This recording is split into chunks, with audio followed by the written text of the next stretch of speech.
Donc, bienvenue à tous et à toutes pour ce dernier week-end d'activité pour le séminaire Révolutionnaire Rebelle. Aujourd'hui, nous parlerons de ce que nous pouvons apprendre des luttes LGBTQIA pour construire le changement en temps de crise. Nous discuterons avec Terry Conway. Terry est une militante mais féministe, écosocialiste, LGBTQIA de Grande-Bretagne. Elle est membre de la direction de la résistance socialiste et du bureau de la 4e internationale. Elle a participé au LUI, séminaire sur la libération des LGBT organisé par l'Institut international de recherche et d'éducation à Amsterdam, y compris celui qui se déroule en ligne cette année. Terry a été une militante politique active sur la question du sida, y compris au sein de son syndicat, et pense qu'il y a d'importantes leçons à tirer de cette époque pour nous aujourd'hui. Merci donc à Terry pour sa présence aujourd'hui. Je lui laisse la parole pour sa présentation. Merci. Comme on l'a dit de différentes manières pendant tout le camp jusqu'à présent, cette pandémie, comme d'autres moments de crise profonde avec des dynamiques sociales, politiques et économiques, révèle et exacerbe les profondes divisions qui existent déjà dans toutes nos sociétés.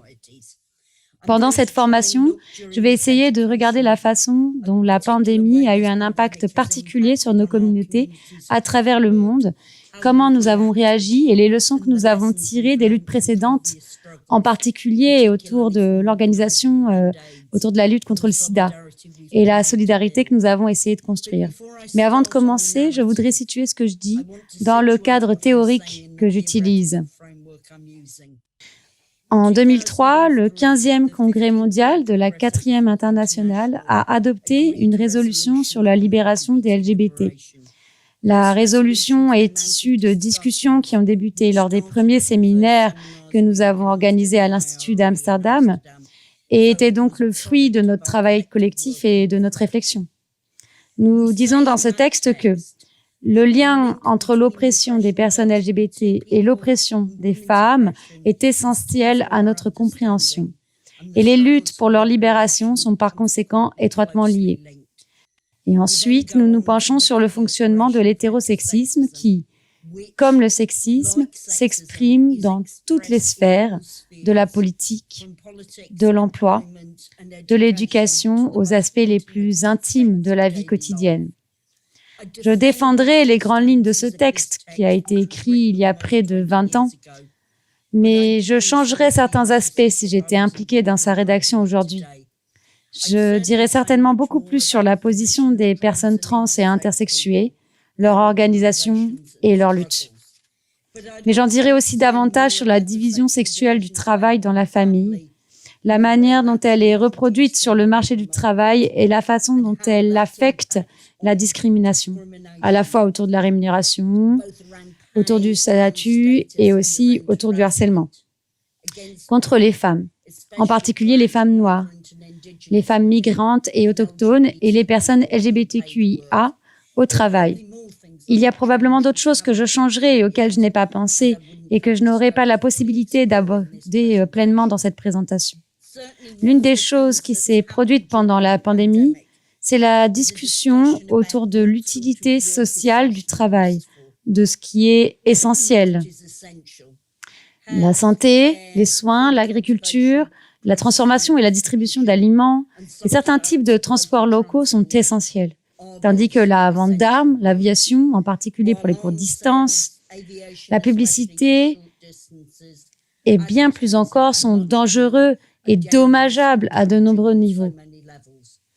Je reviendrai plus tard sur les conséquences que ça a pour les personnes LGBTQIA. Je voudrais maintenant parler des répercussions particulières de la pandémie sur nos communautés. Ces deux questions se recoupent et se renforcent mutuellement.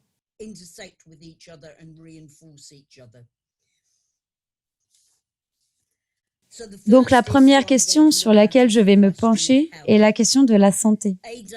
Le militantisme contre le sida a été une expérience d'apprentissage majeure pour les communautés LGBTQIA. Bien qu'il y ait évidemment des différences importantes avec le Covid-19 en ce qui concerne la nature de la maladie elle-même, ses principales méthodes de transmission et plus encore. Il y a aussi des parallèles importants et des manières dont nous pouvons tirer parti et généraliser les leçons que nous avons apprises au cours de cette période.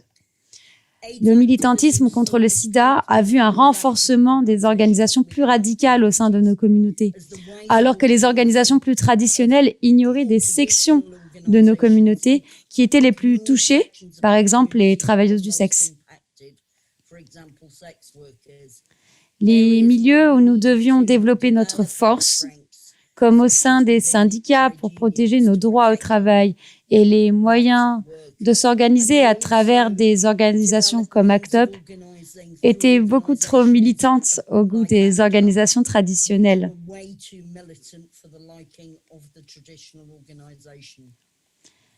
L'activisme autour du sida a également permis de nouer des alliances avec d'autres communautés touchées par la maladie, avec les travailleuses du sexe dans leur ensemble, avec les communautés africaines migrantes, par exemple. Il s'est confronté au racisme comme nous le faisons aujourd'hui autour du Covid-19.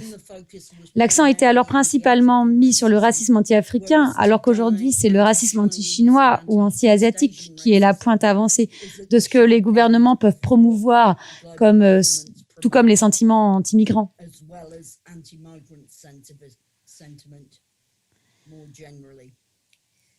Avec le militantisme contre le sida, nous avons soutenu qu'il n'y avait pas de groupe à risque, mais seulement des activités à risque auxquelles n'importe qui pouvait participer. C'était idéologiquement important en termes de déstigmatisation des communautés, mais aussi en pratique, vitale en termes de réduction de la transmission. Nous avons mis au point des pratiques sécuritaires en matière de relations sexuelles et de santé. Une santé d'en bas plutôt qu'une santé d'en haut. C'est d'autant plus important aujourd'hui que les ravages du néolibéralisme et l'exclusion du migrant minent encore plus nos services de santé.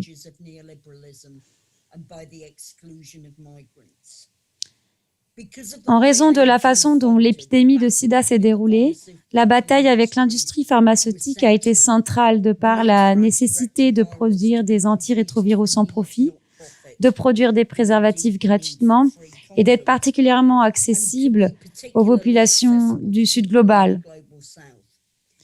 Ces aspects n'ont pas été priorisés en termes d'organisation pendant cette pandémie. Malgré le fait que les grandes sociétés pharmaceutiques semblent contrôler une grande partie du travail vers un vaccin dans l'espoir de faire de gros profits. Et c'est peut-être quelque chose à laquelle nous devons faire plus attention. Un autre aspect de la crise sanitaire dont nous devrions être conscients avec le Covid-19 est la façon dont la fourniture régulière de médicaments et de soins de santé a été affectée par les exigences de cette pandémie. Et la façon épouvantable dont de nombreux gouvernements ont réagi. Alors que les médias britanniques, par exemple, ont souligné à juste titre que les personnes atteintes de cancer avaient été négligées, il y a eu beaucoup moins d'attention pour les membres de la communauté LGBTQIA, qui ont été également touchés. De nombreuses personnes transgenres et de nombreuses personnes séropositives, par exemple, ont été encore moins en mesure d'avoir accès aux médicaments dont elles dépendent.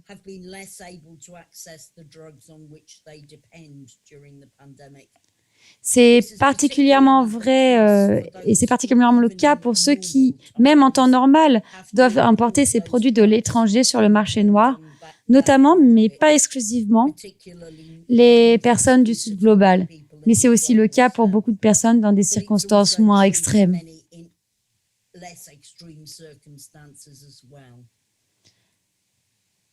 Je voudrais continuer sur la question de l'exclusion économique.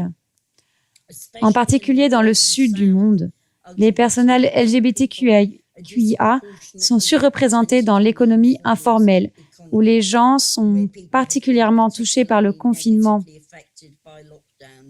car il est extrêmement difficile de travailler. Dans de nombreux cas, le marché des biens dépend du tourisme et ou sur l'accès à des gens qui sont économiquement mieux pourvus. Et la pandémie a mis fin à cela dans bien des cas. Le retrait des transports publics a également un impact négatif dans ce secteur économique. Et il est habituellement impossible de travailler dans l'économie informelle en toute sécurité. La distance physique ne fonctionne pas pour la plupart des travailleuses du sexe, bien qu'un petit nombre d'entre elles se soient déplacées en ligne, ou ceux qui vendent des produits en contact avec des individus.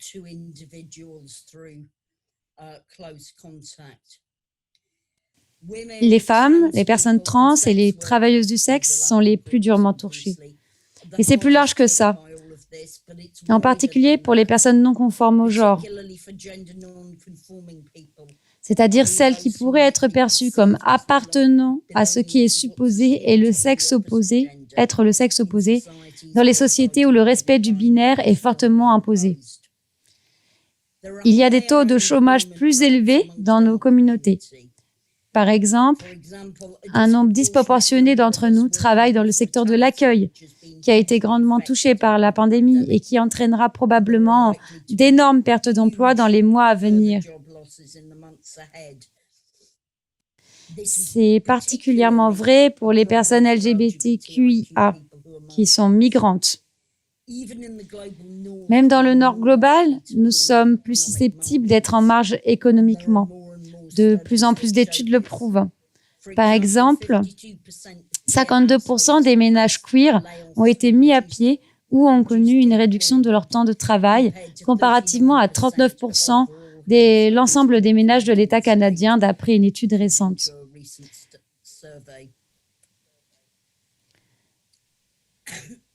La question que je voudrais explorer maintenant est celle du retrait ou de la limitation de nos droits civiques.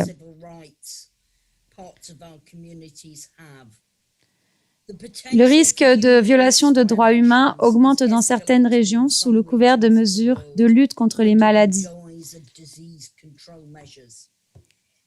Habituellement, il s'agit d'une répression générale qui a un impact particulier sur ceux qui sont déjà marginalisés, y compris nos communautés. Il y a un point important ici et qui pourrait avoir des répercussions sur les programmes politiques. C'est que dans certains cas, des mesures sont prises pour protéger les femmes et sont basées sur la binarité de genre, puis excluent les personnes LGBTQIA, en particulier celles qui ne se conforment pas aux règles de genre.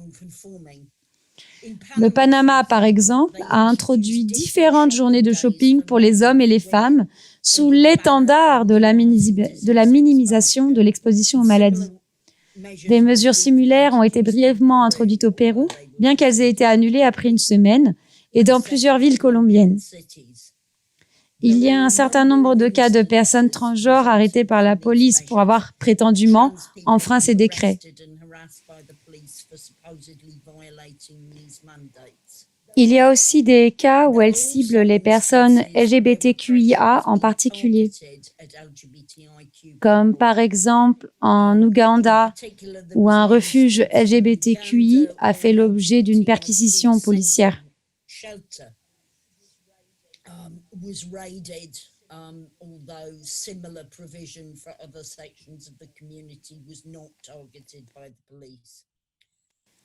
Mais la tendance à la criminalisation pourrait être encore plus large, soit par des changements juridiques contre nous, soit par des comportements discriminatoires de la part de la police et de l'armée, à un point où il est plus difficile pour les organisations et les communautés de réagir ou même d'en être informées.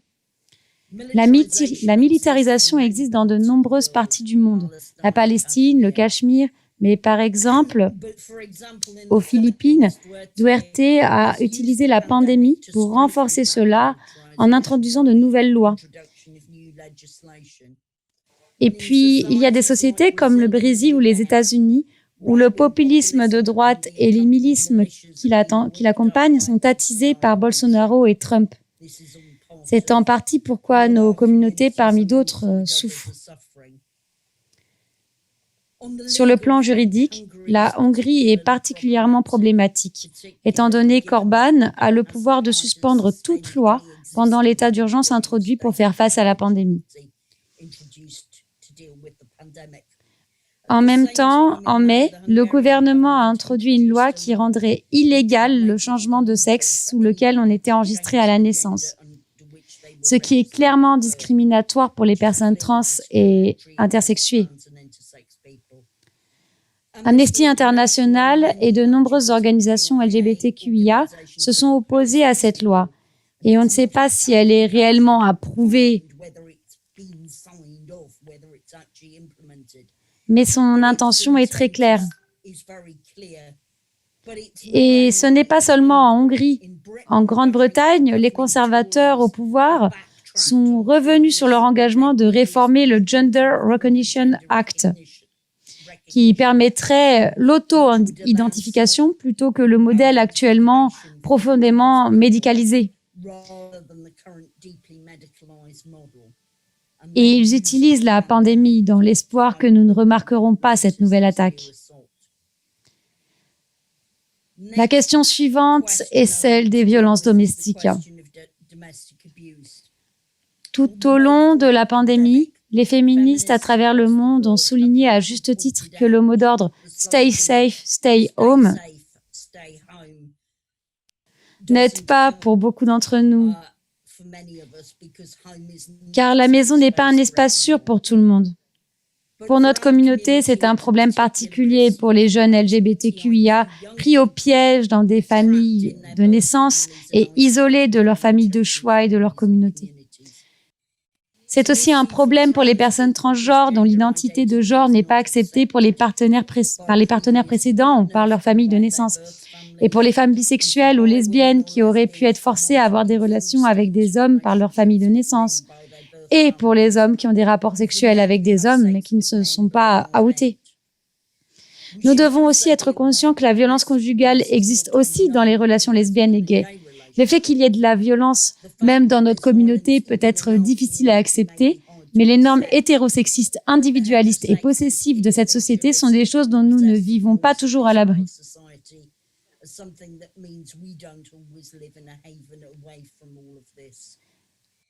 Tout cela se déroule dans un cercle vicieux de sans-abrisme dans nos communautés.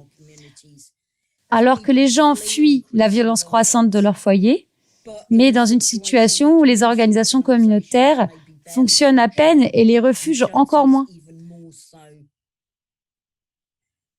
Dans certains contextes, cela conduit à la criminalisation croissante des personnes fuyant la violence.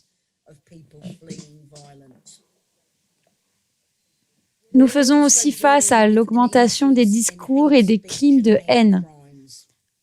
À ma connaissance, la notion de peste gay est apparue avec le développement du VIH, mais a été répétée lors d'autres épidémies et crises, même lorsque les méthodes de transmission n'ont rien à voir avec le sexe.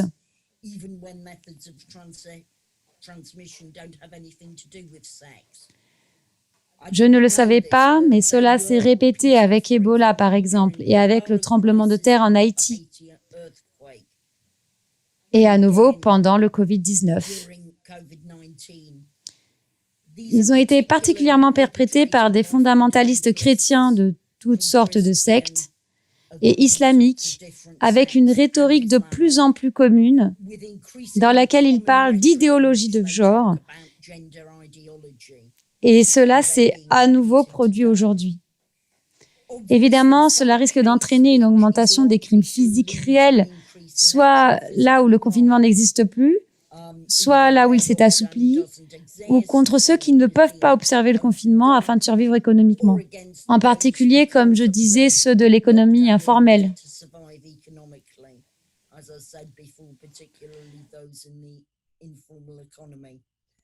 Et les crimes haineux, même sans attaque physique, peuvent avoir des répercussions profondes sur la santé mentale des individus.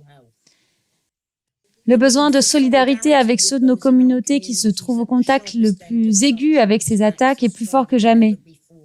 Et pour ceux d'entre nous pour qui l'organisation physique reste impossible ou limitée, nous devons trouver de nouvelles façons de nous organiser efficacement en ligne. D'autre part, il est plus facile d'inviter des conférenciers internationaux à des événements en ligne plutôt que physiques, de sorte que nous devrions tirer un maximum de ces nouvelles possibilités que nous avons aujourd'hui. Finalement, je voudrais revenir sur la façon dont le confinement et l'isolement a eu un impact sur la santé mentale des individus.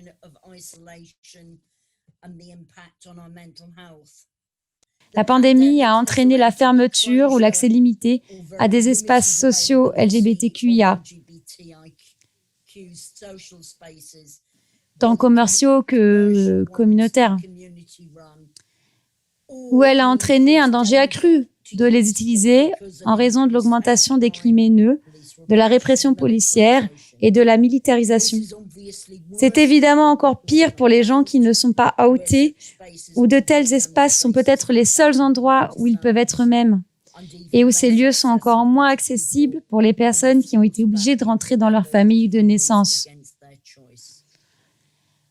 La fermeture, l'inaccessibilité des groupes ou organisations de soutien est encore plus problématique dans les pays du Sud et dans les communautés vivant dans la pauvreté numérique.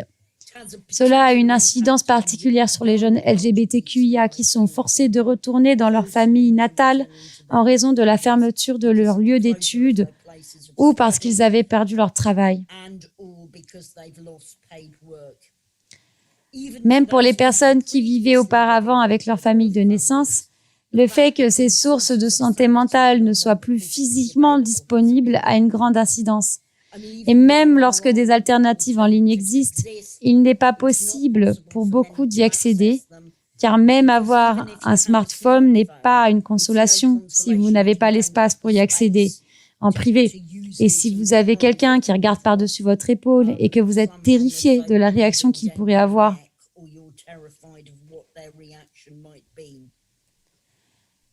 Nous sommes aussi dans la situation où les relations sont divisées par la fermeture des frontières, par le renforcement de la famille, par l'augmentation de la pauvreté ou par la répression.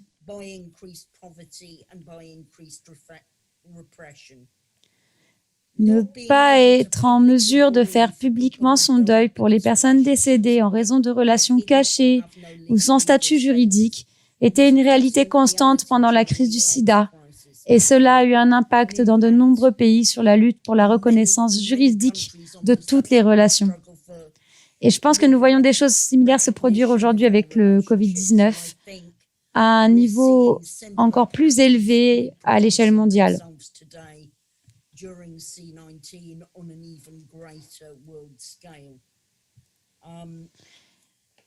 Et par ailleurs, l'absence d'images positives renforce des images de soi négatives que nous ne pouvons pas gérer.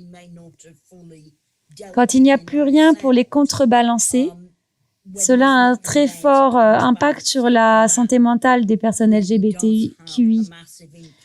Même en temps normal, le niveau d'automutilation, le niveau de tentatives de suicide, en particulier chez les jeunes de nos communautés, est particulièrement élevé et nous rappelle que nous n'avons pas fini de nous battre.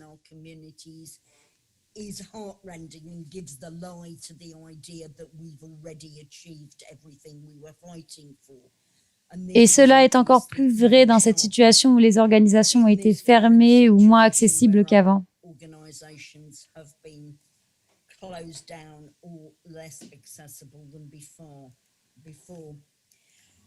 Je voudrais finir en parlant de la manière dont nous avons répondu et j'ouvre la discussion pour que d'autres personnes puissent contribuer car je n'ai pas une image globale, mondiale. Donc j'ai appelé cette section visibilité et résistance.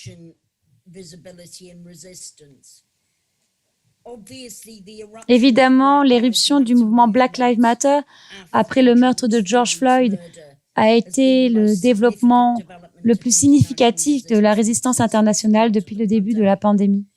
Black Lives Matter a été fondé par 3 femmes queer, ce qui a toujours été favorable à l'implication des personnes LGBTQIA.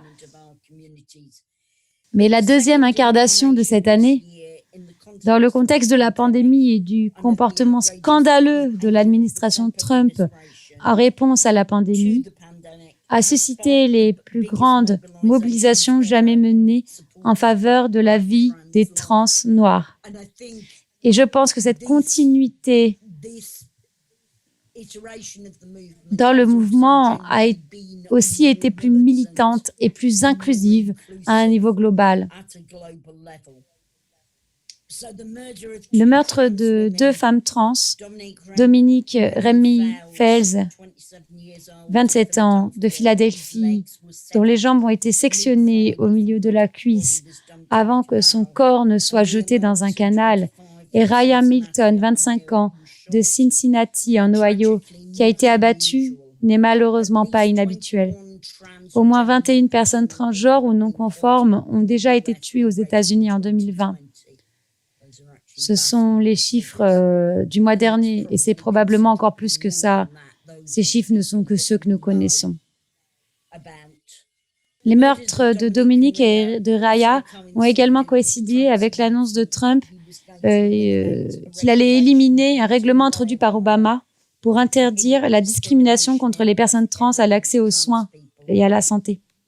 New York, Los Angeles, Boston et Chicago ont connu d'importantes mobilisations, probablement les plus importantes jamais enregistrées sur les droits des trans et extrêmement importantes car dirigées par des personnes noires. Des bannières et des pancartes proclamant Black Lives Matter ont également été remarquablement visibles tant sur les manifestations Black Lives Matter que sur les manifestations LGBTQIA dans un certain nombre de pays, comme aux États-Unis et en Grande-Bretagne. Ce qui illustre le fait que de nouvelles alliances ou des alliances plus solides se construisent pendant la pandémie. Je pense que c'est extrêmement important parce que ces mouvements tirent leur inspiration des premiers mouvements noirs des années 70 et de la seconde vague du féminisme, où les liens entre ces mouvements étaient plutôt faibles, au moins en Europe. Et aujourd'hui, je pense que ce sont des liens plus organiques qui se tissent entre eux.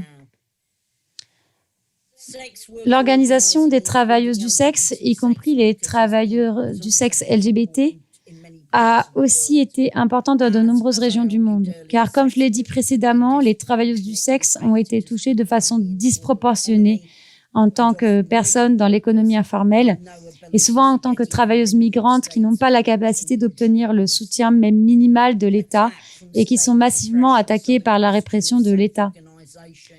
Donc la question de l'auto-organisation pour survivre matériellement, tout comme émotionnellement, a été absolument essentielle pour ces groupes de travailleuses. De nombreuses activités habituelles de la communauté LGBTQIA, comme les marches des fiertés, n'ont pas eu lieu pendant la pandémie ou ont été déplacées en ligne. Je n'ai pas de tableau international de ce que cela signifie et je serais intéressée de savoir si des personnes ici savent comment les choses se sont passées dans leur pays. D'autres activistes LGBTQIA comme moi ont travaillé pendant la pandémie au sein d'organisations mixtes comme l'aide mutuelle, axées sur des actions et des questions comme la pauvreté alimentaire, l'isolement et la répression de l'État, et la façon dont tout cela a des répercussions sur les plus marginalisés de nos sociétés. Pour l'instant, il est difficile d'évaluer dans quelle mesure cela a modifié la situation politique globale, mais cela peut certainement nous mettre dans une position plus forte pour résister contre les gouvernements et les patrons qui, comme toujours, veulent s'assurer que les nombreux et non les rares payent les coûts de la crise.